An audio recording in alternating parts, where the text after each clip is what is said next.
এটা অভ্যাস, না পেলে ধৈর্য ধরে না, আর পেয়ে গেলে কারোর কেয়ার করে না। খুব সুন্দর একটা সময় ছিল, কিন্তু কি করব, সেটা কাল ছিল। তো নমস্কার আমার প্রিয় বন্ধুরা, কি অবস্থা, কেমন আছো তোমরা সবাই? আশা করছি যে যেখানেই আছো সকলে ভালো আছো এবং সুস্থ আছো। মেদিনীপুরের একটি ছোট্ট গ্রাম থেকে আমি মৌ আমার চ্যানেলে তোমাদের সকলকে জানাই আবারও একবার অনেক অনেক স্বাগত, অনেক অনেক ভালোবাসা। বহু দিন পর তোমাদের সঙ্গে ভিডিও শেয়ার করতে চলে এলাম। তোমরা প্লিজ আমাকে একটু সঙ্গ দিও, আমার সাথে থেকো, আমাকে একটু ভালোবাসা দিও। আর হ্যাঁ বন্ধুরা, তোমাদের কাছে অনুরোধ রইল পুরো ভিডিওটা না স্কিপ করে সম্পূর্ণ দেখার জন্য। আশা করছি ভিডিওটা তোমাদের খুব ভালো লাগবে। দেখো বন্ধুরা, আমি সকাল সকাল উঠেই কিন্তু উঠানটা আগে ঝাঁট দিয়ে নিলাম। তার কারণ কি বলতো, কালকে রাত্রিরে কিন্তু খুব ঝোড়ো হাওয়া দিয়েছিল। আর দেখো আগের দিকে যেহেতু গাছ রয়েছে, তার জন্য গাছের সব পাতা, আর এখন তো যেহেতু পাতাগুলো ঝরছে গাছের, তার জন্য কিন্তু অনেকগুলো পাতা উঠানে পড়েছিল। তো তার জন্য আমি উঠানটাকে পরিষ্কার করে নিলাম। তারপরে দেখো ঘরদোরগুলো আগে থেকে ঝাড় দিয়ে নিয়েছিলাম। তারপর দেখো এখানে ঘরদোরগুলোকে ভালো করে লেপে নিচ্ছি। এখানে দুয়ারটাকে লেপে নিচ্ছি। ঘরের একটু জায়গা আমার লেপা হয়ে গেছে, ঠাকুরের ঘরের খানিকটা। তারপর হচ্ছে উনুন শালটা লেপে নেব। উনুনের মধ্যে অনেক ছাই জমা হয়েছিল, ওগুলো দেখো একটা ক্যাডিতে করে কিন্তু ভরে নিলাম। তার কারণ সব ছাই তো আর গোয়াল ঘরে দেওয়া হয় না এক সময়, তার জন্য ক্যারিতে ক্যারিতে করে আমি কিন্তু ভরে রেখে দিই। তারপর শেষে একটা বস্তাতে ভরে রেখে দিই। ওটা ওই বর্ষার সময় কাজে লাগে, তখন তো সব সময় গরু বেশিরভাগ গোয়ালেই থাকে, তখন বেশি নোংরা করে। তো তার জন্য এখন থেকেই আমি কিন্তু ছাইটা জমা করে করেই রেখে দিই। তো যাই হোক বন্ধুরা, দেখো উনানটা লেপে নিয়ে আমি কিন্তু চলে এসেছি কলপাড়ে। কলপাড়ে অনেকগুলো বাসন কিন্তু ভেজানো ছিল, যেগুলো কালকে রাতের এঁটো বাসনগুলো, সেগুলো আমি আগে থেকেই ভিজিয়ে রেখে দিয়েছিলাম। তো সেইগুলো এখন ধুয়ে নেব। যেহেতু কালকে রাতে না ঝোড়ো হাওয়া বয়েছিল, তার জন্য চাতালটাও কিন্তু নোংরা হয়েছিল। তার জন্য চাতালটা দেখো, প্রথমে যে পাতাটা আম পাতার গাছ আছে, সেই পাতাগুলো আগে থেকে আমি তুলে কিন্তু ফেলে দিলাম, না হলে ওই পাইপের ভেতরে জমা হয়ে যাবে, তখন কিন্তু জল বেরোতে অনেক অসুবিধে হবে, তখন চাতালের ওপরে জল জমা হয়ে যাবে। তো যাই হোক, এখন বাসনপত্রগুলো আর দেখো বন্ধুরা, এখন কিন্তু থালা বাসনগুলোকে ভালো করে আমি ধুয়ে নিচ্ছি। আমি কিন্তু আলাদা করে বাটিতে এঁটো কাটাগুলো তুলে রাখি, সেগুলো পুকুরে দিয়ে আসি। পুকুর ঘাটে এখন বাসন ধুইনি, তার কারণ পুকুরের ঘাটটা আমাদের আগে থেকেই ভাঙা। তো যাই হোক, ওটা কাটতে পারানো ছিল। তো দেখো বাসনগুলো ধুয়ে নিয়ে চলে এলাম। আর এখানে বাবাই দেখো কেমন দুষ্টুমি করছে, একটা বড় লাঠি নিয়েছে, ওটাকে মাথার উপরে তুলছে। যত বারণ করছি না তত বেশি করেই করছে। ও এভাবেই কিন্তু দুষ্টু হয়েছে, এতটা দুষ্টু হয়েছে কারোর কথা শুনে না এখন। তো কেন এরকম হচ্ছে আমি বলতে পারবো না, দিন দিন যেন বেশি দুষ্টুমিটা বেড়েই যাচ্ছে ওর। তো যাই হোক, ও তো বাচ্চার মতো কাজ করবেই, তো ওকে আমাদের একটু দেখে শুনে রাখতে হবে। এই যে বড় লাঠিটা নিয়েছে, এর থেকে একটু হলেই কিন্তু আঘাত লাগতে পারে।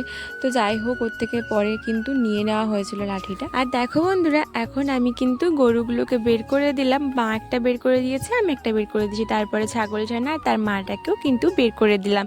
তারপরে অল্প অল্প করে সবাইকে ঘাস দিয়ে দিলাম।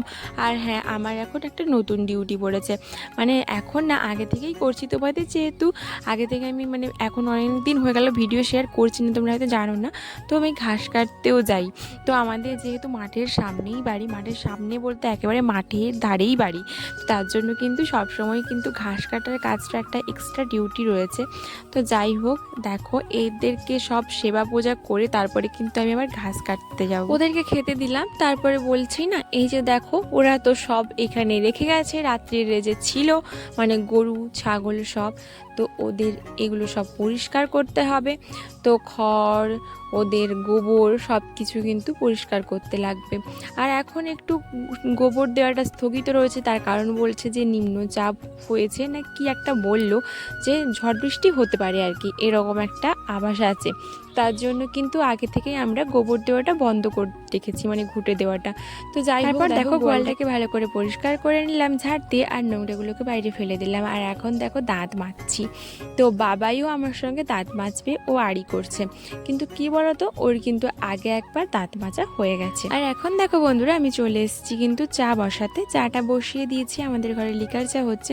আগে কিন্তু আমি দুধ চা লিকার চা দুটোই করতাম, কিন্তু এখন কয়েক দিন হলো, মানে ওই 15-22 দিন মতো হলো আমরা একেবারে সকালে দুধ চাটাকে অ্যাভয়েড করছি।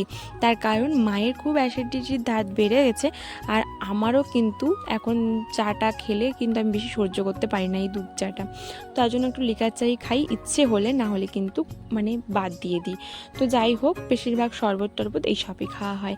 তো দেখো চাটা হলো, আর এখন দেখো বন্ধুরা সবাইকে চা খেতে দিয়ে আমি বসে পড়েছি একটু কাজ করতে টেলার মেশিনে। এখন না টেলারের কাজটা আমি মানে ঠিকঠাক সময় দিতে পারছি না, বেশি করে কাজ হচ্ছে না, মানে আমিই করতে পারছি না। তো যাই হোক, এখন রাতটা না আমি একেবারেই জাগতে পারি না, এখন খুব ঘুম পায়। আমি আগে কিন্তু 12টা-1টা পর্যন্ত জাগলে আমার তেমন কোনো অসুবিধে মানে ঘুম আসতো না, কিন্তু মানে জেগে যেতে পারতাম। কিন্তু এখন না জাগতে পারি না, ঘুম চলে আসে। কিন্তু সকালে একটু অসুবিধে হতো রাত জাগার কারণে। তো যাই হোক, যেহেতু ভোর উঠতে হয়, তো এখন কিন্তু বেশি একটা রাত জাগি না খুব একটা। তো এখন দেখো এই কাজটা করছি, তারপরে আবার একটু অল্প করে ঘাস কাটবো, আবার বিকেলের দিকে ঘাস কাটতে যেতে হয়। আর দেখো বন্ধুরা এখন কিন্তু চলে এসেছি মাঠে, আর মাঠটা যেহেতু আমাদের সামনে, তো আসতে বেশি সময় লাগে না। ওখানে একটু কাজ করেছিলাম, তারপরে ভাবলাম না যেহেতু বেলা হয়ে যাচ্ছে আমাকে আবার স্নান সেরে পুজোও দিতে লাগবে, তার জন্য কিন্তু আগে ঘাসটা কেটে নিয়ে গরুদেরকে দিব, তারপরে কিন্তু আবার মানে বেশি করে ঘাস কাটবো, ওটা বিকেলের দিকে। এখন একটু অল্প করেই কিন্তু ঘাস কেটে নিয়ে এখন গরুগুলোর মুখে দিব, তারপরে আমি আবার গিয়ে স্নান সেরে পুজো দিতে হবে আমাকে। আর এখন দেখো মাঠের ধানগুলো একেবারে লাল হয়ে গেছে, মাত্র 2.5 মাস হয়েছে। এই তো মানে আমাদের এখানে পৌষ সংক্রান্তির মেলা হয়, তো মাঘ মাসের দিকে রোয়া হলো, সেই সময় রোয়া হয়েছিল। আর এখন চৈত্র মাসের শেষও হয়নি, কিন্তু ধানগুলো পেকে গেছে। তো যাই হোক, এগুলো হয়তো মানে কম দিনের ধান, তার জন্য কিন্তু তাড়াতাড়ি করেই পেকে গেছে। আর দেখো 15-22 দিন লাগবে না, কিন্তু মাঠ পুরো ফাঁকা হয়ে যাবে, তখন আর গরুর জন্য ঘাস কাটতেও লাগবে না। এখানে গরু কিন্তু মাঠে চড়তে শুরু করে দেবে, মানে সবার ঘরে চড়াতে শুরু করে দেবে। আর আমাদের ঘরে তো সামনে যেহেতু বাড়ি, তো আমরা মাঠে এসেই বেঁধে দেবো।